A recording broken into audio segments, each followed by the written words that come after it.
রাজ্য সরকারের পক্ষ থেকে এবং আমার পক্ষ থেকে শ্রদ্ধা জানাতে এবং সমগ্র মোহনবাগান পরিবারকে এই বার্তা দিতে। আমার সাথে রাজ্যের ক্রীড়ামন্ত্রী ছিলেন বিশ্বজিৎ প্রামাণিক, ক্লাব কর্মকর্তারা ছিলেন, অল ইন্ডিয়া ফুটবল ফেডারেশন অ্যাসোসিয়েশনের যিনি কর্তা তিনি ছিলেন, আরও একজন মন্ত্রী ছিলেন। আমাদের সকলেরই মোহনবাগান ক্লাব, মোহনবাগান সমর্থক, টুটুবাবুর সমস্ত শুভানুধ্যায়ীদের প্রতি আমরা সমবেদনা জ্ঞাপন করার জন্য এসেছিলাম। আর মোহনবাগান সমর্থকদের প্রতি আমার একটাই আজকের দিনে প্রার্থনা, যে যেভাবে নিজের আত্মিকতা দিয়ে টুটুবাবু মোহনবাগান ক্লাবকে আগলে রেখেছিলেন, আপনারা সেইভাবে মোহনবাগান ক্লাবকে সবাই মিলে এগিয়ে নিয়ে যান।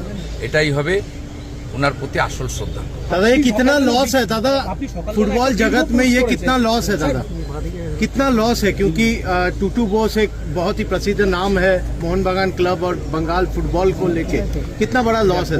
लॉस तो है ही, लॉस तो है, लेकिन उन्होंने कुछ साल से मोहनबागान को खड़ा करने के लिए दूसरा पीढ़ी तीसरा पीढ़ी को भी खड़ा करने का काम किया। बहुत